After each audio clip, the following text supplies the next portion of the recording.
खबरनामा, खबर से असर तक। नमस्कार, एएनबी न्यूज देख रहे हैं आप। मैं हूं आपके साथ पल्लवी राजपूत और हमारे खास कार्यक्रम खबरनामा में आप सभी का स्वागत है। चलिए अब शुरुआत कर लेते हैं खबरनामा की। माइक्रो ब्लॉगिंग साइट ट्विटर और भारत सरकार के बीच जारी तनातनी फिलहाल थमती नहीं दिख रही है। कई बार मोहलत मिलने के बावजूद ट्विटर ने अभी तक भारत के आईटी नियमों के अनुरूप शिकायत अधिकारी नियुक्त नहीं किया है और गुरुवार को ट्विटर ने दिल्ली हाईकोर्ट को यह बताया है कि नियुक्ति करने में अभी उसे 8 हफ्ते यानी करीब 2 महीने का समय लगने वाला है। ट्विटर को दिल्ली हाई कोर्ट ने डेडलाइन दी थी जो कि आज खत्म हो रही है। ट्विटर को कोर्ट ने 8 जुलाई तक का वक्त दिया था जिसमें उसे बताना था कि नए सूचना प्रौद्योगिकी नियमों के अनुपालन में वह स्थानीय शिकायत निवारण अधिकारी की नियुक्ति कब तक करेगा। अब ट्विटर ने कोर्ट में बताया है कि उसे नया शिकायत अधिकारी नियुक्त करने में 8 हफ्ते का समय लगेगा। ट्विटर ने कोर्ट से ये भी कहा है कि वह भारत में संपर्क के लिए एक दफ्तर खोलने की तैयारी में है जो भविष्य में ट्विटर से संपर्क करने के लिए स्थायी पता रहेगा। उधर भारत के नए रेल और आईटी मंत्री बने अश्विनी वैष्णव ने कहा कि जो भी भारत का नागरिक है और जो भी भारत में रहता है उसे यहाँ के कानून मानने पड़ेंगे। बुधवार को ही शपथ लेने वाले और गुरुवार को दोनों मंत्रालयों का प्रभार संभालने वाले वैष्णव का यह बयान ऐसे वक्त में आया है जब ट्विटर के नए आईटी नियमों को ना मानने को लेकर विवाद छिड़ा हुआ है। आपके सारे के सारे प्रश्न उन्हीं प्रश्नों में आपका जवाब है। जो आप प्रश्न पूछ रहे हैं उन्हीं प्रश्नों में उसका जवाब। सर आप जवाब बता देंगे? अगर आप बता दीजिए सर। मैं आपके साथ डिटेल में बैठूंगा, डिटेल में बैठ के आपके साथ चर्चा करूंगा। चलिए इस मसले पर अब चर्चा की शुरुआत कर लेते हैं। 2 खास मेहमान इस समय हमारे साथ लाइव जुड़ गए हैं। मेहमानों से सीधे आपका इस समय हम परिचय करवा देते हैं। खेमचंद शर्मा जी भारतीय जनता पार्टी से हमारे साथ जुड़े हुए हैं। इनके अलावा कुंवर सिंह जी भी हमारे साथ इस समय लाइव जुड़ गए हैं जो कि प्रवक्ता हैं कांग्रेस के। दोनों ही मेहमानों का स्वागत है एएनबी न्यूज पर। कुंवर सिंह जी, शुरुआत हम आपके साथ करना चाहेंगे। नया मंत्रिमंडल आ गया है, कैबिनेट का अच्छा खासा विस्तार हुआ है, अब नए आईटी मंत्री भी आ गए हैं अश्विनी वैष्णव। उम्मीद कर सकते हैं ट्विटर की ये मनमानी अब कम हो जाएगी, कोई कड़ी कार्रवाई की जाएगी सरकार की तरफ से? भारत में जो रहेगा वो भारत के नियमों का, भारत के कानून का पालन करना पड़ेगा। लेकिन जिस तरह से भारत में चौथे स्तंभ को कमजोर करने की कोशिश की जा रही उस पर मोदी सरकार ने काफी लेट कदम उठाया है। मैं तो ये कहूंगा, जब अमेरिका गए थे हाउडी मोदी और नमस्ते ट्रंप का प्रचार करने नरेंद्र मोदी जी, ये अमेरिकन की ही कंपनी ट्विटर है, और तो उस समय जब आपके दोस्त वहां राष्ट्रपति थे तब आपने कोई कदम नहीं उठाया। जब आपके दोस्त चुनाव हार गए, एक राष्ट्राध्यक्ष होके, देश के प्रधानमंत्री होके आप किसी व्यक्तिगत पार्टी का प्रचार करने विदेश में जाते हैं और एक निजी व्यक्ति के प्रचार में देश के सम्मान को ठेस पहुंचाते हैं, उसके बाद यदि उस कंपनी, जब आपके ट्रंप हार गए फिर आपने सारे नियम कानून बनाने शुरू किए। मैं तो ये कहता हूं ट्विटर गलत करेगा, उसको हाई कोर्ट में मामला है, हाई कोर्ट अपना उसको निर्णय देगा। हाई कोर्ट के अधीन कोई भी मामला होगा, सुप्रीम कोर्ट के अधीन कोई भी मामला होगा, उस पर टीका टिप्पणी करने का हमको अधिकार नहीं है जी। ट्विटर जवाब दे रहा है, ट्विटर 8 हफ्ते का वक्त ले या स्थायी रेसिडेंशियल ऑफिशियल बनाए, ये उसका व्यक्तिगत मामला होगा। लेकिन मैं तो इतना कहना चाहता हूं कि अभी एक विदाउट बॉर्डर जो हमारी प्रेस वॉचडॉग रिपोर्ट्स में कहा गया है कि 37 देशों के राष्ट्राध्यक्ष का नाम है जिन्होंने प्रेस को यानी चौथे मीडिया को कमजोर किया है और उसमें तानाशाही की है। उसमें देश के प्रधानमंत्री नरेंद्र मोदी जी का भी नाम है।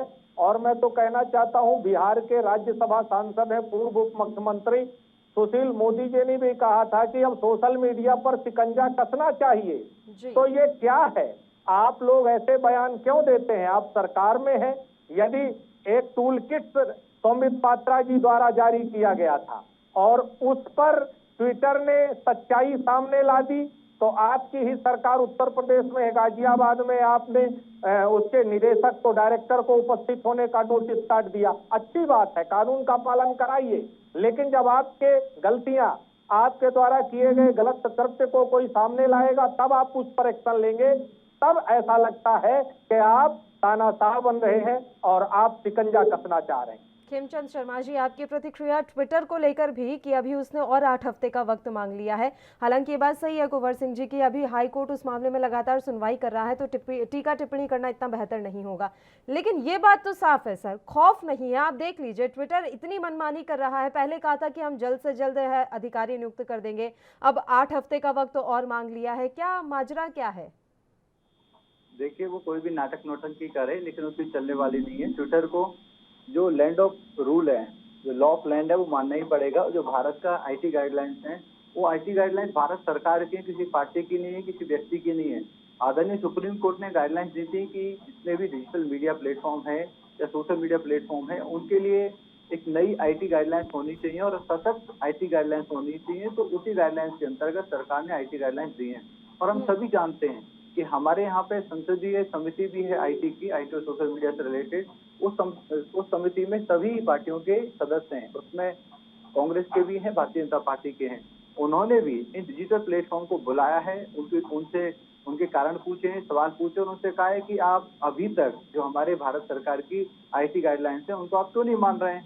आप हमारे देश में बिजनेस कर रहे हैं, हमारे देश में रह रहे हैं, तो आपको वो गाइडलाइंस माननी पड़ेंगी। ट्विटर कुछ भी कहे, कैसे भी करे, लेकिन उनको गाइडलाइंस माननी पड़ेगी। दूसरी बात, अभी हमारे कांग्रेस के मित्र का जो ट्विटर के प्रति प्रेम है, विदेशी कंपनियों के प्रति प्रेम है, वो सामने जग जाहिर हो जाता है। वो कहते हैं कि जैसे ट्विटर की जो टूल किट है उसने हमारी, अरे भैया, टूल किट तो आपने बनाई। अगर ट्विटर ने टूल किट वो बनाई है तो ये तो बड़ा और भी बहुत बड़ा अपराध है, क्योंकि ट्विटर तो अपने आप को प्लेटफॉर्म कहता है, वो कंटेंट में इंटरफेयर करने वाली बात नहीं कहता, या जो नैरेटिव चल रहा है उसमें इंटरफेयर करने वाली बात नहीं कहता। अगर आप मानते हो कि उसने इंटरफेयर किया, उसने टूल किट बनाई, तो ये तो और बड़ा अपराध है। आप ट्विटर के प्रति प्रेम छोड़िए, वो विदेशी कंपनियां हैं। अगर विदेशी कंपनियां हमारे देश का कानून नहीं मानती, हमारे देश के नैरेटिव को चेंज करती, हमारे देश में दूसरों के कहने पे या दूसरे ढंग से वो अपनी पॉलिसी अपनाना चाहते हैं, तो वैसा नहीं चलेगा, क्योंकि हम किसी को भी ईस्ट इंडिया कंपनी नहीं बने देंगे। पॉलिसी हमारे देश की माननी पड़ेगी, कानून हमारे देश का मानना पड़ेगा। कोई पर आपने स्वदेशी जो प्लेटफॉर्म है कुहू, वो आपने कोशिश की प्रचार प्रसार करने की, पर हो नहीं पा रहा है। हम अभी भी देख रहे हैं कि इतने लोग उस पर मौजूद नहीं हैं जितने ट्विटर पर हैं। तो ये किसकी जिम्मेदारी है कि आप स्वदेशी को बढ़ावा दे पाएं? देखिए, स्वदेशी को बढ़ावा देने के लिए हमने जो हमारे इंडियन डेवलपर्स हैं, इंडियन हमारे इन्वेस्टर्स हैं, इंडियन हमारे प्लेटफॉर्म्स हैं, उनको हमने प्रमोट करने की कोशिश की। और आप देखेंगे वो एक बहुत बड़ा अल्टरनेटिव है, ना सिर्फ भारत में बल्कि वो विदेशों में भी उसकी मान्यता बढ़ रही है और एक अल्टरनेटिव के रूप में तैयार हो रहा है। ट्विटर आज से नहीं है, ट्विटर बहुत पुरानी कंपनी है, बहुत बड़े बड़े इन्वेस्टर उसके पास हैं और उसके पास बहुत पैसा है। वो उसको एक अच्छी टक्कर देने वाला है, अच्छा आगे बढ़ रहा है। और ऐसे ही हमारे अभी an number of the Indian platform भी आगे आ रहे हैं। ये बात सही है कि हमारे भारत में जो इंडियन प्लेटफॉर्म्स हैं या इंडियन सोशल मीडिया प्लेटफॉर्म्स हैं या डिजिटल प्लेटफॉर्म है, उसमें बहुत देरी से शुरुआत हुई। जब मोदी सरकार आई तो डिजिटल इंडिया को बढ़ावा दिया गया, ऐसे इस तरीके के प्रमोशंस किए गए, ऐसे डेवलपर को, प्लेटफॉर्म को, इन्वेस्टर्स को प्रमोट किया गया। अगर पहले किया जाता, अगर यही काम हमारा 2003, 4, 5, 6, 7 में शुरू हो जाता, तो अभी तक हमारी जो कंपनियां हैं वो स्टेब्लिश हो जाती हैं, ग्लोबल कंपनी बन जाती है। जैसे टीसीएस हमारी ग्लोबल कंपनी बन चुकी है, एचसीएल हमारी ग्लोबल कंपनी बन चुकी है, इन्फोसिस हमारी ग्लोबल कंपनी बन चुकी है। तो वैसे ही अगर उस समय इस तरीके का काम शुरू होता, प्रमोशन होती, तो आज हमारे जो प्लेटफॉर्म्स हैं बहुत अच्छे तरीके से स्टेब्लिश हो चुके होते। लेकिन मैं आपको भरोसा दे दूं, जो नए मिनिस्टर आए हैं वो भी, और जो अभी जूनियर मिनिस्टर भी हैं, उन्होंने भी आज साफ कहा है कि हमारे मंत्रालय में जो गाइडलाइन जारी हुई है उसके अनुसार मीटिंग होगी, विचार होगा और पूरा प्रयास किया जाएगा कि जो डिजिटल प्लेटफॉर्म है जल्द से जल्द हमारे आईटी गाइडलाइंस को एडहेयर करें। अगर नहीं करेंगे तो उनके खिलाफ एक्शन होगा, और ट्विटर के खिलाफ एक्शन हो भी चुका है। ट्विटर को जो इम्यूनिटी मिली थी वो विड्रॉ कर ली गई है, और इम्यूनिटी विड्रॉ करने की वजह से आज ट्विटर पे कोई भी व्यक्ति, कोई भी सरकार, कोई भी इंस्टीट्यूशन केस कर सकता है, और ट्विटर उसके लिए जवाबदेह है। और ट्विटर को कोर्ट में उस पर रिप्लाई करनी है, और इसीलिए ट्विटर अब कोर्ट के चक्कर लगा रहा है, क्योंकि उसकी इम्यूनिटी को विड्रॉ कर लिया गया। अगर ट्विटर हमारे देश की बात नहीं मानेगा, हमारे कानून के अनुसार नहीं चलेगा, तो हम भी उसको जो एक उसको इम्यूनिटी दी हुई थी, संरक्षण दिया हुआ था, उसको नहीं दे सकते, वो विड्रॉ कर लिया गया है। अब उसे हमारे कोर्ट के चक्कर लगाने पड़ेंगे, वहां पे जवाब देना पड़ेगा, और जो गलत किया है उसके लिए उसको सजा भी मिलेगी। ठीक है कुंवर सिंह जी, ये किसकी आप यहाँ पर सफलता मान रहे हैं जो दिल्ली हाईकोर्ट की तरफ से आज निर्देश दे दिया गया है कि नियम उल्लंघन पर ट्विटर के खिलाफ केंद्र जो है कार्रवाई कर सकता है? देखिए, कानून भारत का है, भारत में अगर कानून जो रहेगा, हमने शुरू में ही कहा, उसको मानना पड़ेगा जी। हमारे भाजपा के साथी खेमचंद शर्मा साहब ने अभी कहा हमारा विदेशों से प्रेम था। ये तो दुनिया जग जाहिर है, नरेंद्र मोदी जी 60 देशों की यात्रा कर चुके हैं, किस लिए? क्या विदेशों में आप भजिया तलने जाते थे? तो प्रेम किसका है? आप वहां पर नमस्ते ट्रंप करने गए, एक व्यक्ति का प्रचार करने गए, क्या वो विदेश प्रेम नहीं था?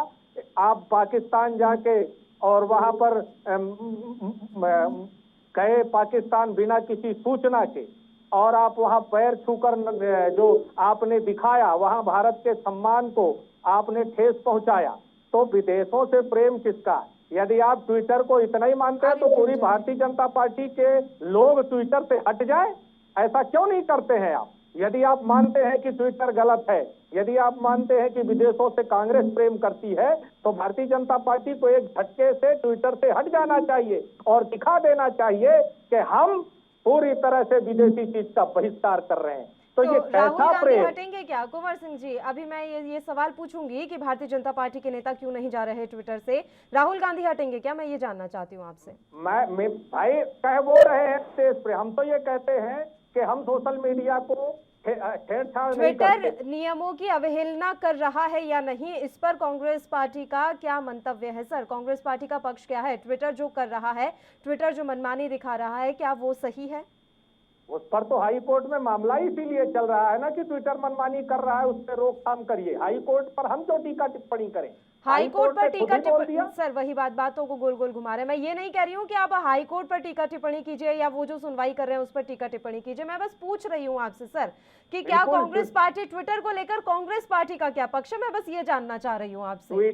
ट्विटर ने गलत किया तभी तो उसको नियम कानून माने। 26 मई को आपने कानून बनाया है, अब जो भारत में सोशल मीडिया का काम करेगा उसको आईटी कानून मानना पड़ेगा, चाहे वो ट्विटर हो, फेसबुक हो, व्हाट्सएप हो, चाहे गूगल हो। और मैं तो कहना चाहता हूं कि सब पर शिकंजा कसना चाहिए।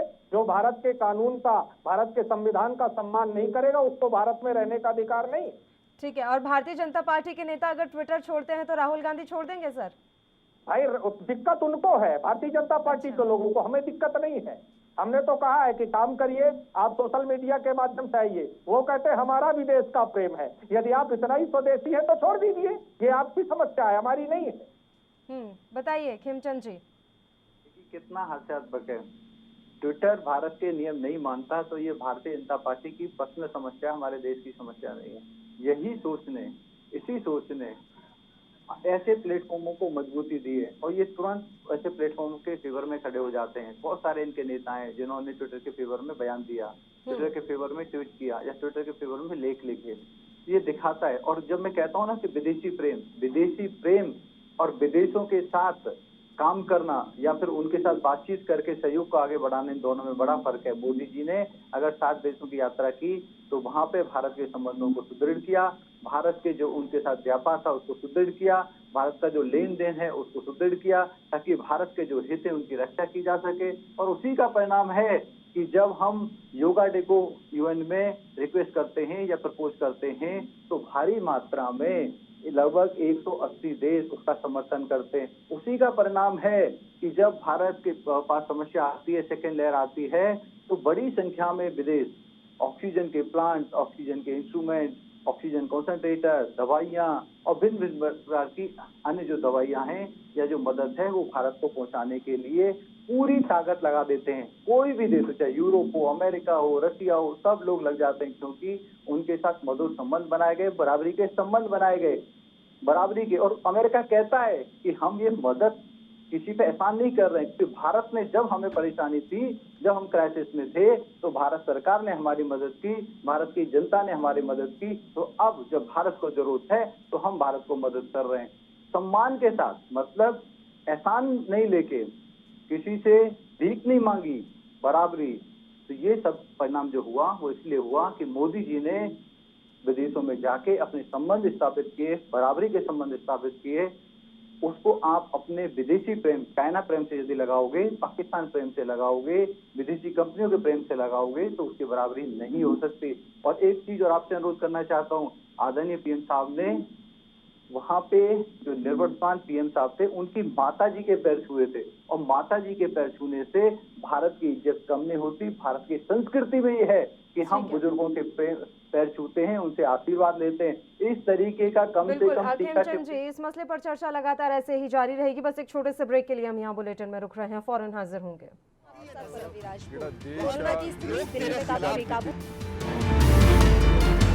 खबरनामा, खबर से असरता।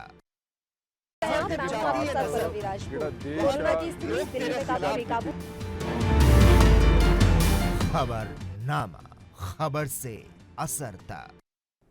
ब्रेक के बाद एक बार फिर से खबरनामा में आप सभी का स्वागत है और आज हम ट्विटर के बारे में बात कर रहे हैं। दरअसल दिल्ली हाईकोर्ट में ट्विटर विवाद पर सुनवाई हुई और अब एक निर्देश यहां दिल्ली हाईकोर्ट ने दिया है और अहम निर्देश है। ये साफ तौर पर कह दिया गया है कि अगर ट्विटर मनमानी करता है या नियमों की अवहेलना करता है तो केंद्र सरकार कार्रवाई कर सकती है। इसी मसले पर चर्चा करने के लिए दोनों मेहमान लगातार हमारे साथ जुड़े हुए हैं। कुंवर सिंह जी, आपके पास में आना चाहूंगी। सर, अश्विनी वैष्णव जो कि नए IT मंत्री बनाए गए हैं, उन्होंने भी ये कड़ा निर्देश दे दिया है या यूं कहें कड़ा संदेश वो दे चुके हैं। वो साफ कह चुके हैं कि किसी की मनमानी बर्दाश्त नहीं होगी।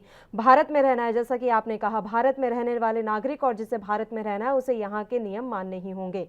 तो ये बात तो साफ है कि सरकार कहीं ना कहीं सख्त है इन सारी चीजों को लेकर। सरकार किसी की भी हो, और यदि जो भारत के संविधान का उल्लंघन करेगा उसको सजा मिलनी चाहिए। उसके जो उपक्रम है उनको बंद करने की नोटिस होना चाहिए और आवश्यकता पड़ने पर बंद भी कर देना चाहिए। वही तो मैं कहना चाहता हूं मोदी जी की सरकार में कि एक तरफ महंगाई चरम सीमा पर है, पेट्रोल डीजल सस्ता लेते थे तो सस्ता, जब इसके पहले 34-40 रुपया पेट्रोल मिलता था तो 70 रुपया बिकता था, अभी 40 रुपया खरीदा जा रहा है और 110 रुपया बेचा जा रहा है। इस पर भी चर्चा कराइए। एक तरफ आप देख रहे हैं कि किस तरह से राफेल पर, फ्रांस पर जांच बैठाई गई, उस पर भी चर्चा होना चाहिए। कोवैक्सीन को जो आपने बेचा ब्राजील को, वहां भी जांच हो रही है। क्या है भ्रष्टाचार? राम मंदिर आपने किया, वहां पर भी जमीन के लेन देन में भ्रष्टाचार है। मैं तो कहना चाहता हूं साथी को कि माननीय प्रधानमंत्री जी को कहिए कि उस पर भी चर्चा करें। एक कैबिनेट का नया रूप देना, भारी भरकम कैबिनेट बनाना। आपने कहा कोरोना महामारी में मरने वालों को हमारे पास देने के लिए पैसा नहीं है, फिर इतने बड़े कैबिनेट के विस्तार की क्या आवश्यकता थी? क्या नहीं चल रहा था?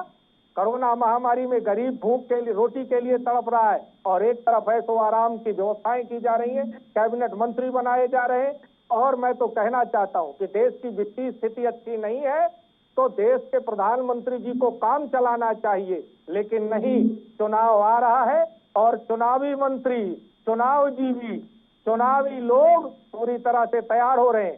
देश के गृह मंत्री को कोरोना के टाइम पर दर्शन नहीं देते थे लोग, लेकिन इस समय देखिए चुनावी तैयारी में गृह मंत्री जी नजर आ रहे हैं। मैं तो कहना चाहता हूं कि जिस तरह से महंगाई से लोग परेशान हैं, जिस तरह से खाद्य तेल, पेट्रोल, डीजल और तमाम ऐसे गैस, हमारे जो खाने के LPG है उस पर महंगाई है। साथ ही खेमचंद शर्मा जी, महंगाई पे कंट्रोल लगाने का भी कुछ उपाय करिए। ट्विटर पर तो प्रतिबंध लगा देंगे, जो हमारी बात नहीं मानेगा, JPC बैठी हुई है, ज्वाइंट पार्लियामेंट कमेटी भी फैसला लेगी, उच्च न्यायालय भी फैसला लेगा। और मैं तो कहना चाहता हूँ जो गलत करेगा वो हिंदुस्तान में नहीं रहेगा। बताइए खेमचंद शर्मा जी, उन्होंने काफी अहम मुद्दे भी उठाए और कह रहे हैं कि ट्विटर पर तो आप लगाम लगा लेंगे, लेकिन बाकी चीजें जो देश में खराब हो रही हैं उस पर कैसे लगाम लगाएंगे? पहले तो कांग्रेस के मित्र को थोड़ा करेक्ट कर दूं, JPC नहीं बैठी है, ज्वाइंट पार्लियामेंट कमेटी नहीं बैठी है JPC, बल्कि संसद की जो समिति होती है IT की वो है और वो अपना निर्णय ले रही है। दूसरा, आपने बड़ी बड़ी बातें करी, आप महंगाई की बातें करते हैं। आप बताइए, आप भी स्टेट गवर्नमेंट में हो, आप महाराष्ट्र में हो, राजस्थान में हो, छत्तीसगढ़ में हो, आप पंजाब में हो, आप वहां पे पेट्रोल के रेट स्टेट गवर्नमेंट क्यों नहीं गिरा रही है?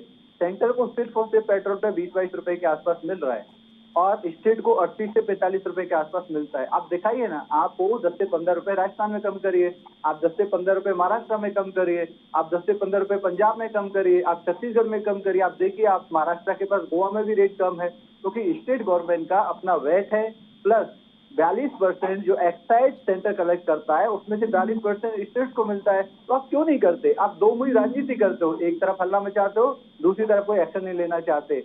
रही बात मोदी जी की, मोदी जी और मोदी जी के जो नेता, जब भारतीय जनता पार्टी के जो नेता हैं, जो मंत्री हैं, वो ऐसो आराम के लिए कभी भी कोई पद या कोई भी जिम्मेदारी नहीं लेते। वो जिम्मेदारी काम करने के लिए लेते हैं। एमपी को कोठी तो अभी भी मिली हुई है, उसकी कोठी नहीं बदल जाएगी मंत्री बनने के बाद। उनको ऑफिस दिया जा रहा है, ऑफिस ऑलरेडी है, उसके लिए कोई नई बिल्डिंग नहीं बनाई जा रही है या कोई नया ऑफिस अलग से हायर नहीं किया जाएगा। सब कुछ है, लेकिन काम को स्पीड हो, काम में तेजी आए। और कोरोना जो महामारी है उस समय में लोगों के साथ ज्यादा संबंध स्थापित किया जा सके, डायलॉग किया जा सके, उनकी समस्या को सुना जा सके, ये सारी चीजें ध्यान में रखते हुए मंत्रिमंडल का विस्तार हुआ है। अनगढ़ बातें करके, अनगढ़ आरोप लगा के इससे कोई फायदा नहीं है। मोदी जी ने वो करके दिखाया है जो अंधेरे में दीप जलाने का काम होता है। उन्होंने जो आप वर्षों में दवाइयां लाते थे, 10-10, 20-20, 25-25 साल में दवाइयां लाते थे, वो दवाई विश्व के साथ उन्होंने लाके दिखाई। और आज सबसे ज्यादा स्पीड से वैक्सीनेशन भारत में हो रहा है और हमें दूसरों के सामने हाथ फैलाने नहीं पड़ रहे, क्योंकि हमारे पास स्वदेशी वैक्सीन भी है। और ये सारा कार्य मोदी जी के नेतृत्व में हुआ है और मोदी जी फ्री में सभी को वैक्सीन देने का काम कर रहे हैं। वैसे ही हमारे यहाँ पे कोई भी व्यक्ति भूखा ना सोए, क्योंकि जो राज्य सरकार है, आपकी जो राज्य सरकार है, उन्होंने तो हाथ खड़े कर दिए, वो डिस्ट्रीब्यूट तक नहीं कर पा रही है। मोदी जी ने राशन पे भी, जो राशन दिया जाता है वो भी दे रहे हैं। और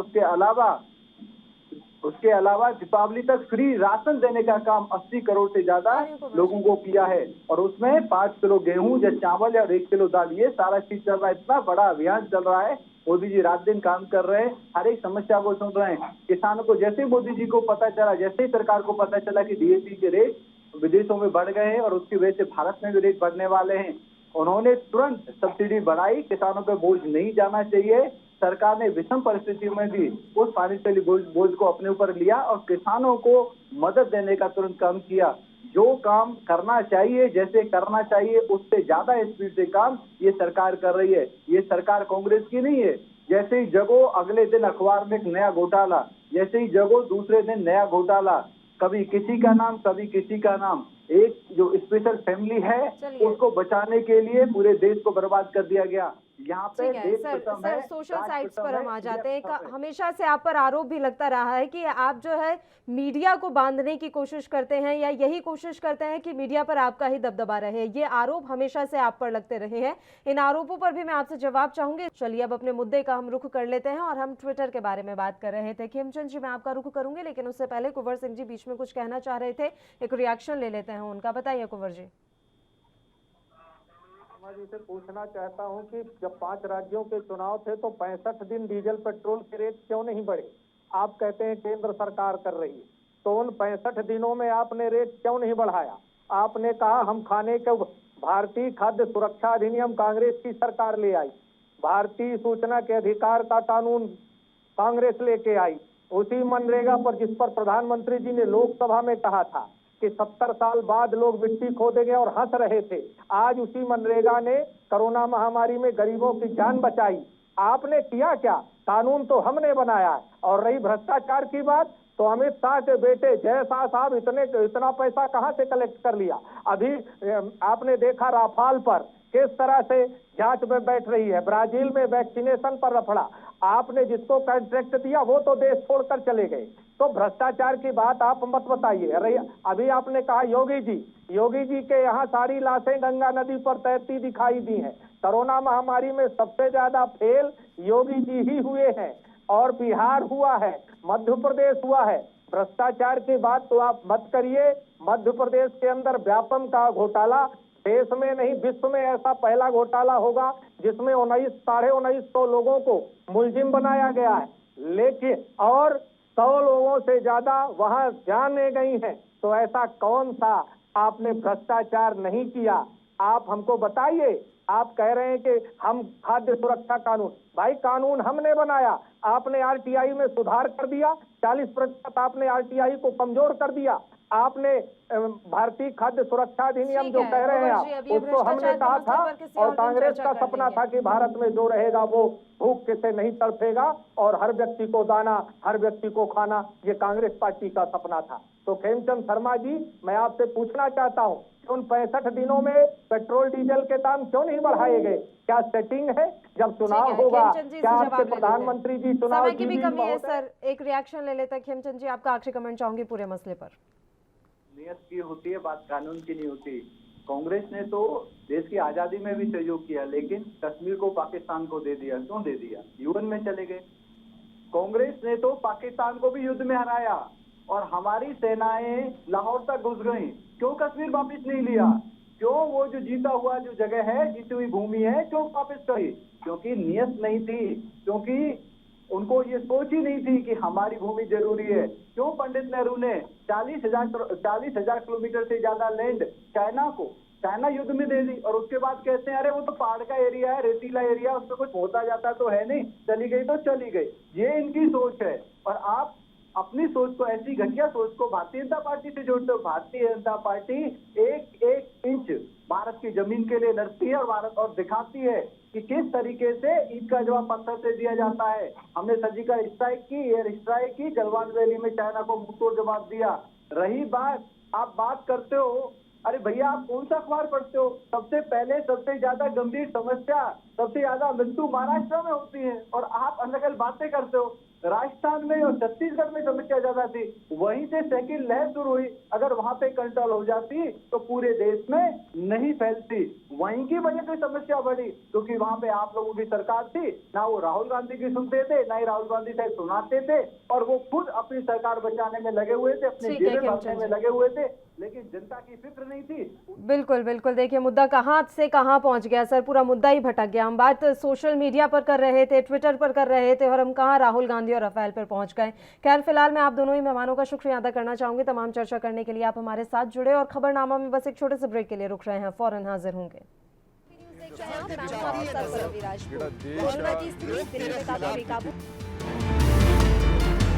खबरनामा, खबर से असर तक।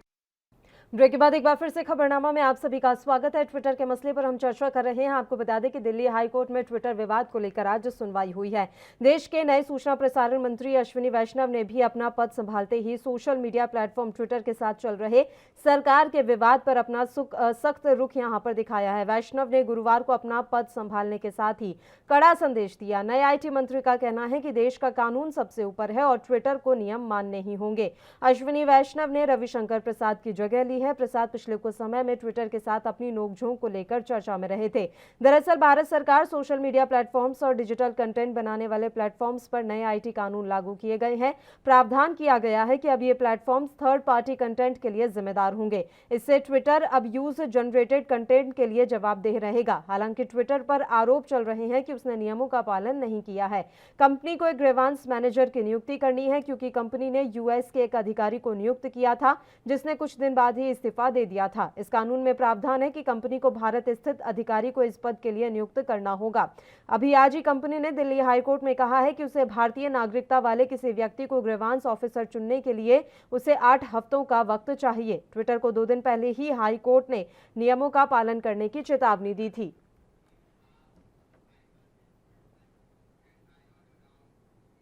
और इस मसले पर चर्चा करने के लिए अब साइबर एक्सपर्ट प्रेमपाल सिंह जी इस समय हमारे साथ लाइव जुड़ गए हैं। सीधा उन्हीं का रुख कर लेते हैं। प्रेमपाल जी, स्वागत है आपका एएनबी न्यूज़ पर। सर, ट्विटर को लेकर जो कुछ भी विवाद इस समय चल रहा है उससे सभी भली भांति परिचित हैं। अब आज ये नया इसमें निर्देश दिया है दिल्ली हाईकोर्ट ने कि केंद्र सरकार अब फ्री है, वो जो कार्रवाई करना चाहे ट्विटर पर कर सकती है। सवाल यह है कि इतना समय क्यों लग रहा है ट्विटर को? अगर एक ग्रीवांस अधिकारी नियुक्त करना है तो क्या उसे एक अधिकारी नहीं मिल रहा या अपनी मनमानी ट्विटर के द्वारा चलाई जा रही है? इसके अंदर ये है, ट्विटर ने कई बार इंडियन गवर्नमेंट को अपनी पावर दिखाने की कोशिश की है और अभी भी ट्विटर अपनी मनमानी ही कर रहा है। अगर वो चाहते तो ग्रीवियंस ऑफिसर वो तुरंत सेलेक्ट कर सकते हैं, अपॉइंट कर सकते हैं।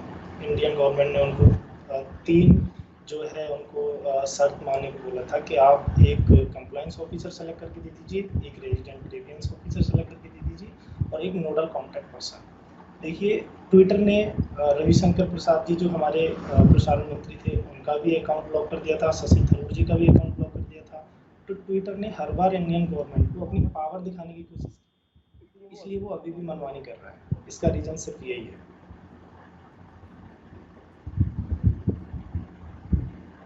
मुश्किल कदम है ट्विटर को ब्लॉक कर देना, क्योंकि मनमानी लंबे समय से चल रही है और अभी भी लग नहीं रहा है कि ट्विटर आने वाले समय में नियमों को मान ही लेगा। इसके लिए मैं तो यही कहूँगा भारतीय सरकार को भी, इंडियन गवर्नमेंट को भी अपनी पावर दिखानी चाहिए। अभी उन्होंने नए मंत्री जो है नियुक्त किए हैं, अश्विनी वैष्णव जी, उन्होंने आते ही ये मुद्दा छेड़ा। तो मुझे लगता है वो जरूर कुछ ना कुछ इससे एक्शन जल्दी लेंगे। अभी जैसे ट्विटर को टाइम दिया था तो उन्होंने वापस से 8 वीक का जो है समय वो मांगा है। तो मुझे नहीं लगता कि ट्विटर 8 वीक के अंदर भी भारतीय इंडियन गवर्नमेंट की जो है सारी शर्तें वो मांगे, मुझे नहीं लगता। तो एक्शन लेना चाहिए। इस नियम पर ये पूरा विवाद छिड़ा हुआ है, तो इस नियम को मानने के लिए ट्विटर को मुश्किलें कहाँ पर आ रही हैं? अगर हम ट्विटर के पक्ष की बात करें तो उसे दिक्कत कहाँ पर आ रही है सर? ट्विटर की साइड से देखें तो ट्विटर को कोई दिक्कत नहीं आ रही है।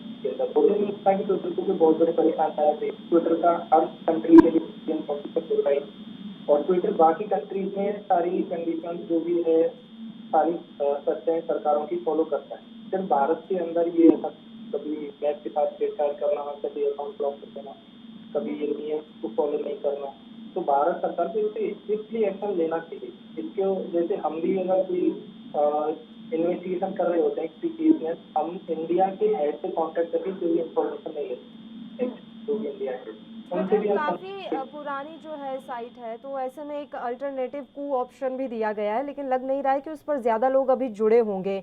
तो क्या ये पॉसिबल है कि जब आप ट्विटर को ब्लॉक कर देंगे तो ऑटोमेटिकली लोग अल्टरनेटिव रास्ता चुनेंगे और कू जो कि स्वदेशी ऐप है उसका इस्तेमाल लोग करने लगेंगे? बिल्कुल करने लगेंगे। जैसे ही ट्विटर बंद होता है, ट्विटर बैन होता है इंडिया के अंदर, तो लोग अल्टरनेट एप्लीकेशन जो कू ऐप है उसकी ओर रुख करेंगे, जरूर करेंगे।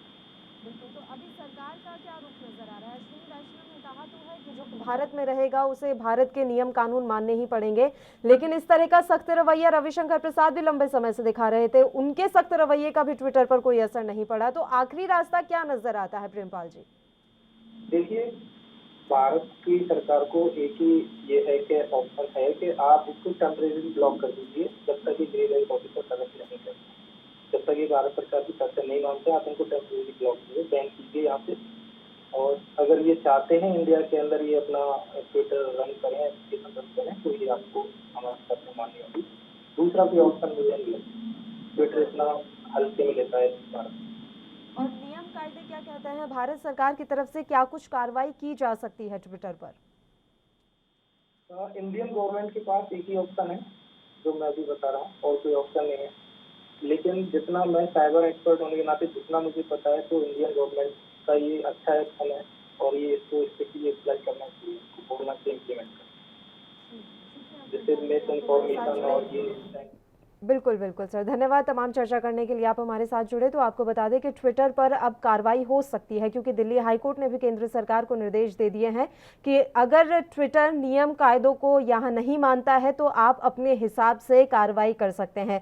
तो ऐसे में अब ये संभावनाएं दिख रही हैं कि केंद्र सरकार ट्विटर पर कोई कड़ी कार्रवाई कर सकता है, क्योंकि ट्विटर अपनी मनमानी लगातार जारी रखे हुए। अभी भी ग्रीवांस अधिकारी की नियुक्ति के लिए 8 हफ्ते का वक्त मांगा गया है, जबकि पिछली बार उसने कहा था कि हम जल्द से जल्द नियुक्ति कर देंगे, लेकिन अभी इस तरह का कुछ भी होता हुआ नजर नहीं आ रहा है। आपको बता दें कि अश्विनी वैष्णव ने जो है अब रविशंकर प्रसाद की जगह ली है और रविशंकर प्रसाद काफी चर्चा में आ गए थे ट्विटर के साथ नोकझोंक को लेकर। अब देखने वाली बात रहेगी कि नए आईटी मंत्री किस तरीके से ट्विटर की मनमानी पर रोक लगा पाते हैं। चलिए अब अपनी अगली खबर का हम यहां पर रुख कर लेते हैं। प्रधानमंत्री नरेंद्र मोदी ने बुधवार को अपने मंत्रिमंडल का विस्तार किया। मोदी सरकार के दूसरे कार्यकाल में हुआ ये पहला कैबिनेट विस्तार था, जिसमें इस बार कई युवा चेहरों को मौका दिया गया है। पीएम मोदी के इस कदम के पीछे भविष्य की रणनीति को देखा जा रहा है, लेकिन अगर इतिहास के पन्नों को देखें तो पूर्व प्रधानमंत्री अटल बिहारी वाजपेयी की सरकार में जो चेहरे मंत्रिमंडल में शामिल थे, उनमें से कुछ ही अब मोदी सरकार का भी हिस्सा हैं। इनमें सबसे बड़ा और अहम नाम रक्षा मंत्री राजनाथ सिंह का है। उत्तर प्रदेश के मुख्यमंत्री रहे राजनाथ सिंह ने अटल सरकार में कृषि मंत्री के तौर पर पदभार संभाला था। अटल कैबिनेट में राजनाथ सिंह 1 साल कृषि मंत्री रहे थे। वहीं उसके बाद जब नरेंद्र मोदी की अगुवाई में बीजेपी की सरकार बनी तब पहले कार्यकाल में राजनाथ सिंह देश के गृह मंत्री बने और अब दूसरे कार्यकाल में उनके पास रक्षा मंत्रालय जैसे अहम विभाग हैं। कैबिनेट मंत्रियों में सिर्फ राजनाथ सिंह ही एक ऐसा नाम है जो टीम अटल से लेकर टीम मोदी तक मौजूद हैं। उनके अलावा मुख्तार अब्बास नकवी, श्रीपद नायक और प्रहलाद सिंह पटेल ऐसे मंत्री हैं जो अटल सरकार और मोदी सरकार के कार्यकाल में मंत्रिमंडल का हिस्सा हैं। मुख्तार अब्बास नकवी 1998 वाले कार्यक्रम में राज्य मंत्री बने थे, जबकि श्रीपद नायक और प्रहलाद सिंह पटेल अटल सरकार के अंतिम कार्यकाल के सदस्य थे।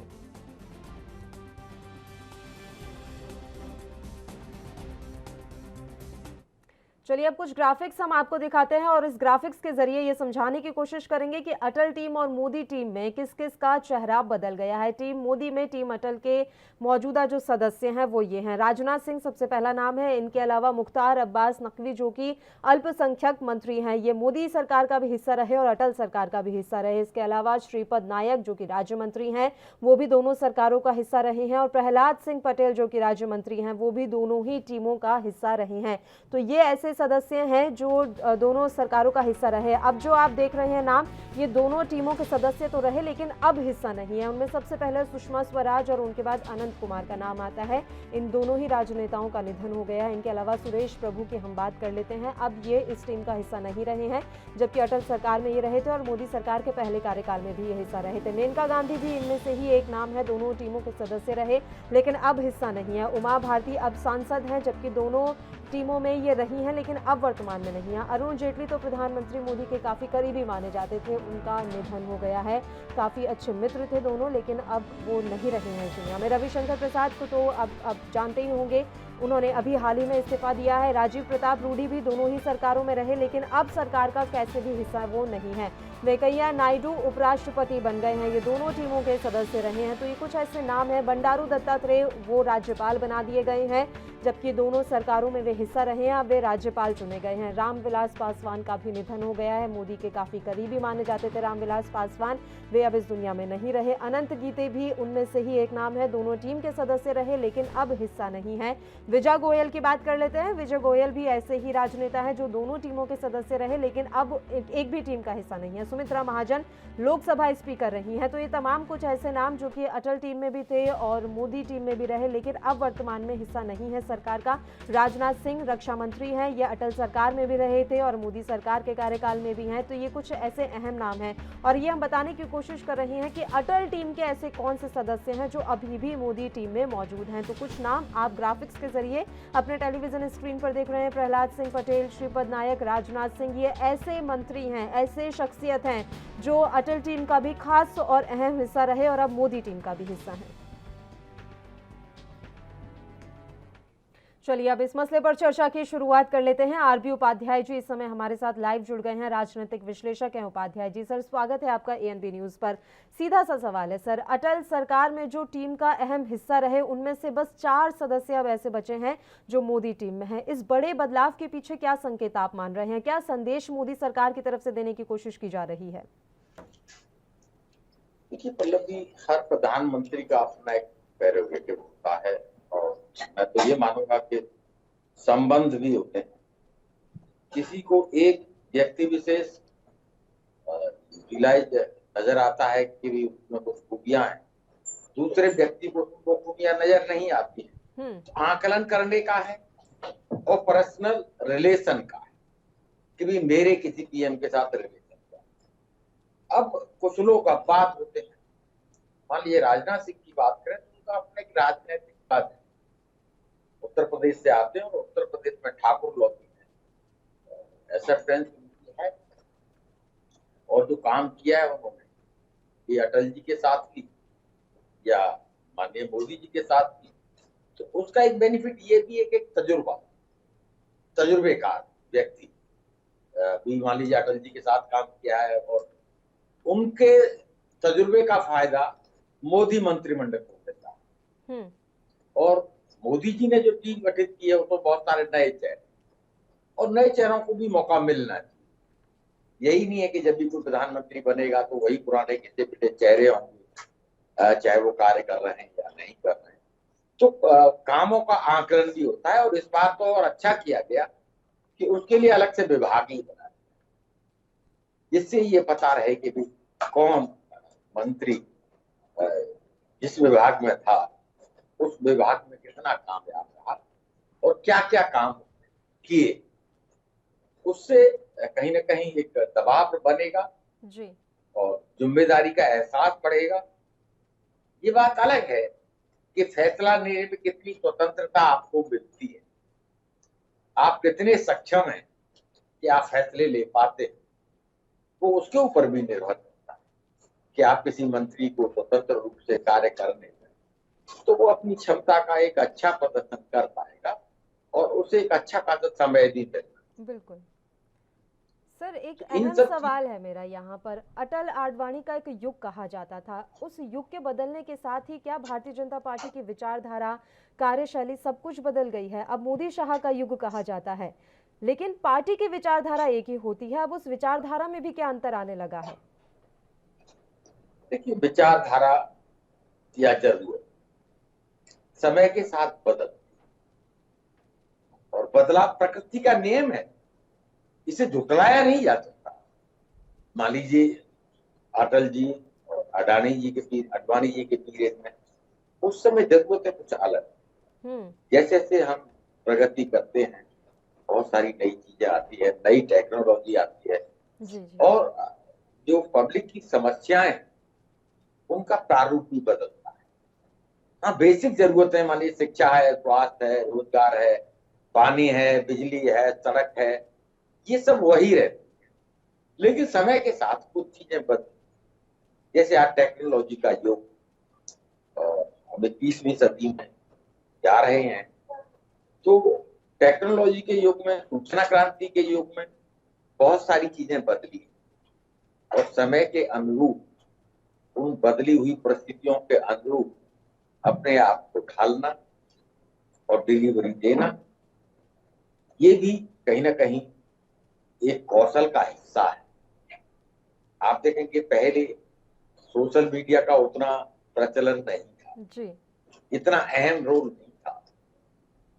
आज बहुत सारी चीजों को आप छुपाना चाहें तो नहीं छुपा सकते। सोशल मीडिया पे क्या सच्चाई है वो सामने आ जाएगी। तो इसी तरीके से आगे आने वाले समय में और टेक्नोलॉजी आएंगी और नई तरह की समस्याएं। मान लीजिए हम कोरोना की बात करें तो कोरोना उस समय नहीं था, आज है। यथार्थ को जुटलाया नहीं जा सकता और कोई सोच सकता था कि कोरोना की वजह से इतना बड़ा लॉकडाउन होगा और अर्थव्यवस्था लड़खड़ा जाएगी, लोग घरों में कैद हो जाएंगे। बिल्कुल कल्पना से परे था। लेकिन चीजें बदल जाती हैं और हालात बदल जाते हैं। ऐसे ही चर्चा इस मसले पर जारी रहेगी। बस एक छोटे से ब्रेक के लिए हमें यहाँ पर रुकना है, फौरन हाजिर होंगे।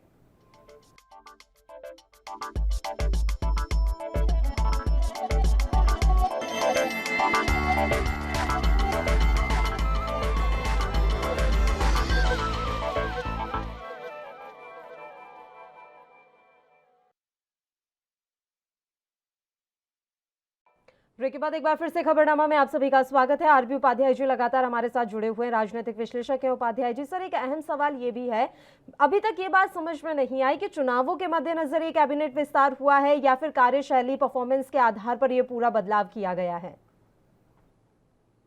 देखिए, दोनों का मिश्रण हुआ है। जिस तरह 5 राज्यों में चुनाव और एक प्रेशर सरकार के ऊपर है, कोरोना की वजह से परिस्थितियां बदली है, आर्थिक हालात बद से बदतर हुए, बेरोजगारी बढ़ी है और थर्ड वेव आने का एक भविष्यवाणियां हो रही। ऐसे समय में कहीं न कहीं एक बहुत बड़ा प्रेशर सरकार के ऊपर था कि ऐसे लोगों को लाया जाए जो चैलेंज को स्वीकार कर सके और समयबद्ध तरीके से डिलीवरी दे। दूसरा, 5 राज्यों के इलेक्शन है तो महंगाई एक बहुत बड़ा मुद्दा है। पेट्रोल डीजल के रेट जिस रेट में बढ़ रहे हैं तो जनता के बीच नाराजगी, उस नाराजगी को कैसे दूर किया जाए?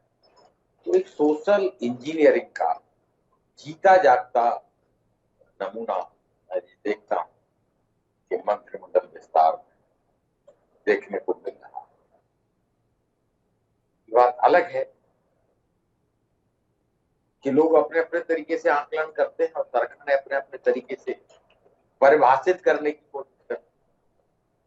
लेकिन हर बदलाव के पीछे कहते हैं ना कोई कारण होता है। तो मंत्रिमंडल में जो फेरबदल हुआ है उसमें भी ये परिलक्षित होता है। जिन मिनिस्टर की डिलीवरी अच्छी थी उनको कंटिन्यू भी किया गया है, कईयों को प्रमोशन भी दिया गया है जी। तो अगर सिर्फ हम ये कहें कि सिर्फ चुनाव के मद्देनजर है तो ये भी ठीक नहीं होगा। कहीं ना कहीं सरकार के ऊपर दबाव, डिलीवरी का भी दबाव। रविशंकर प्रसाद के इस्तीफे को किस तरीके से देख रहे हैं सर आप? सबसे ज्यादा शॉकिंग उन्हीं का इस्तीफा था और दूसरा डॉक्टर स्वास्थ्य मंत्री जो थे पहले हर्षवर्धन जी जी, इन दोनों का इस्तीफा सबसे ज्यादा शॉकिंग था। नहीं देखिए, जब मैं कल बैठा था कई जन तो जैसे ही शुरू हुआ था इस्तीफों का तो लोगों ने कहा दो इस्तीफे होंगे। मैंने कहा था ये और होता है और होना भी चाहिए, नए लोगों को चांस मिलना भी चाहिए। अगर सब वही लोग बैठे रहे तो आगे देश को कौन ले जाएगा? नए तजुर्बेकार लोग नहीं आए तो एक शून्य क्रिएट होगा। तो अच्छी पहल है और एक युवाओं को, नए लोगों को मौका देने का। और जहां तक आपने प्रश्न था तो देखिए, हम लोग अपना आकलन कर सकते हैं। तो ऐसा लगता है कि भी जिस तरीके से ट्विटर के साथ विवाद जी, अन्य के साथ विवाद, वो बहुत सारी चीजें आ रही थी और जिस तरीके से आके वो बात रखते थे, आते थे, ठीक है। लेकिन प्रधानमंत्री को शायद वो चीजें पसंद नहीं कि कोई बार बार मीडिया में आए, बयानबाजी करे। वो कहते काम पर फोकस होना चाहिए, जो मैं समझता हूँ जी। उसे ये नहीं है कि भाई टीवी के स्क्रीन पर आना है और दिखना है और बोलना, ऐसा नहीं। यथार्थ के धरातल पर डिलीवरी और काम करने वाले व्यक्तियों को ही प्राथमिकता मिले, ऐसा मेरी समझ नहीं कर पाता है। और उसी कड़ी में कहीं ना कहीं हमें इस स्थिति को देखना है। और दूसरा, बिहार का आप समीकरण देखेंगे, वो समीकरण भी एक कारण है। भी पहले जेडीयू शामिल नहीं थी, पहले नीतीश कुमार जी सेंटर में शामिल नहीं थे, लेकिन अब जिस तरीके से अन्य को लिया गया है तो एक प्रदेश जहां अभी इलेक्शन नहीं है वहां से ज्यादा प्रतिनिधित्व न देते हुए जहां जहां इलेक्शन है वहां प्राथमिकता के आधार पर प्रतिनिधित्व देना भी एक पैरामीटर हो सकता है। अभी आपने बिहार की बात की है उपाध्याय जी, तो पशुपति पारस को भी जो है अब मंत्रिमंडल में शामिल किया गया है, तो क्या उन्होंने विवाद खत्म कर दिया कि असली लोजपा किसके पास है? चिराग पासवान के पास है कि पशुपति पारस के पास है? देखिए, वो भी एक बहुत बड़ा दबाव था नीतीश जी का, और नीतीश जी के साथ मिलकर कहीं आप बिहार में सरकार चला रहे हैं। और जो रवैया अख्तियार किया था चिराग पासवान,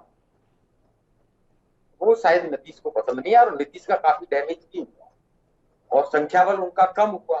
तो देखिए, राजनीति में बदला लेने की प्रवृत्ति होती है, आम जनमानस में भी होती है।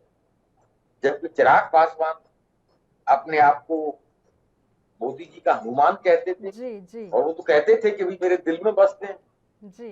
पोस्टर भी काफी वायरल हुए थे, काफी पोस्टर भी लगे थे। तो मेरी समझ से परे है कि भी जो हनुमान था, और उन्होंने बिहार के इलेक्शन में क्लियर कहा था कि बीजेपी से कोई हमारा वो नहीं है, बैर नहीं है जी। तो बीजेपी ने किस दबाव में ये जो मंत्रिमंडल में स्थान दिया है वो मेरी समझ से परे।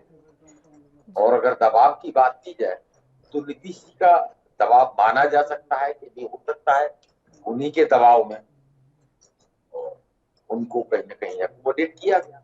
अच्छा, और ऐसा भविष्य की नहीं है कि कैबिनेट विस्तार के बाद हर कोई बहुत खुश हुआ हो। हमने देखा था बाबुल सुप्रियो का फेसबुक पोस्ट, उन्होंने कहा कि मुझसे कहा गया देने के लिए तो मैंने दे दिया, वो भी काफी दुखी हुए। संजय निषाद तो बिल्कुल भड़क चुके हैं, वो लगातार मीडिया में आकर अलग अलग तरह की बयानबाजी कर रहे हैं।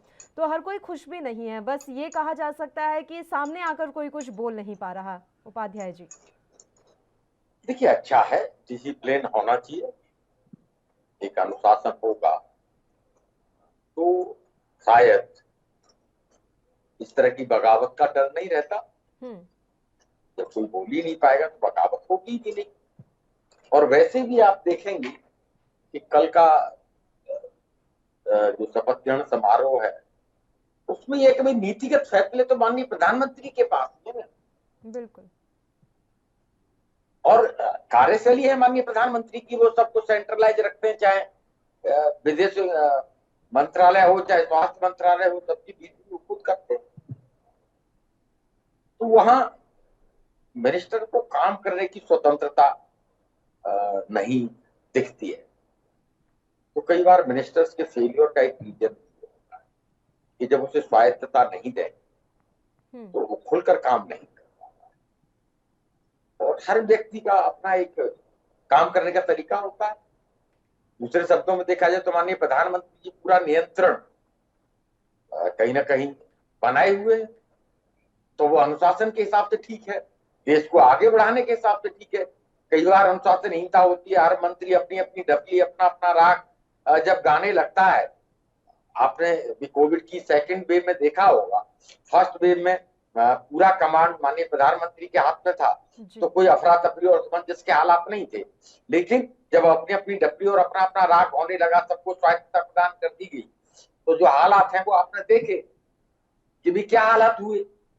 और एक भ्रम की स्थिति पैदा हो गई, कोई राज्य कुछ कह रहा है, दूसरा राज्य कुछ कर रहा है, तो अलग अलग तरीके से तो वो फेलियर भी नजर आया। तो जहां सिक्के के दो पहलू होते हैं, फायदा होता है वहां नुकसान। तो माननीय प्रधानमंत्री ने पूरा कंट्रोल अपने हाथ में रखा है और वो चाहते हैं कि उनकी जो नीतियां हैं उनके अनुरूप क्रियान्वयन। अभी तक देखा गया माननीय प्रधानमंत्री की जो भी योजनाएं काफी अच्छी योजना, विजन काफी अच्छा था। मान लीजिए गांव गोद लेने की बात थी, आज कितने सांसदों ने गांव गोद लिया, ये किसी से छुपा नहीं। चाहे वो स्वच्छता अभियान था, बिल्कुल, महिला सशक्तिकरण था, कहीं पर भी ग्राउंड लेवल तक बहुत अच्छी डिलीवरी नहीं गई। इससे सरकार की छवि धूमिल, मेरा ऐसा। तो ये एंटी इनकम्बेंसी का जो फैक्टर अभी दिखाई दे रहा है उसे खत्म करने का प्रयास ही मान लेते हैं। ज्यादा प्रयास तो यही है कि एंटी इनकम्बेंसी साफ तौर पर सरकार के लिए नजर आ रही है, तो उन्होंने इस कैबिनेट विस्तार के जरिए उसे भी साधने की कोशिश की। यूपी को सबसे ज्यादा तवज्जो दी गई है इस कैबिनेट विस्तार में, तो यूपी साधने की ज्यादा कोशिश है सर। देखिए, होना भी चाहिए, कोई भी राजनीतिक दल है, हर प्रदेश को साधने की, अपनी सत्ता को बचाने की, अपनी शक्ति को बढ़ाने की कोशिश करता है। बीजेपी ने भी एक वही कोशिश की है। और देखिए, एंटी इनकम्बेंसी या जनता में नाराजगी किससे छुपी नहीं है। वही कोरोना की सेकंड वेव के बाद जिस तरीके से बेरोजगारी बढ़ी है, लोगों को रोजगार गए, काम धंधे चौपट हुए हैं, अर्थव्यवस्था चौपट हुई है, किससे छुपा नहीं। पेट्रोल डीजल के दाम बढ़ रहे हैं तो महंगाई बढ़ेगी, और वहां कोई कंट्रोल अभी मुझे नहीं दिखता है। आज हरदीप पुरी से भी पूछा गया, एक संवाददाता प्रश्न किया, अब उन्होंने अपनी नई सेना यहाँ पर तैयार की है। उम्मीद हम यही करते हैं जिस भी मंशा से उन्होंने ये सेना तैयार की है वो उनकी मंशा जरूर पूरी हो। सर, समय की कमी है इसलिए मैं आपको रोक रही हूँ। बहुत बहुत शुक्रिया तमाम चर्चा करने के लिए, आप हमारे साथ जुड़े। और इसी के साथ खबरनामा में भी फिलहाल के लिए इतना ही, मुझे दीजिए इजाजत। देश प्रदेश के तमाम ताज़ा खबरों के लिए आप देखते रहिए ANB न्यूज़।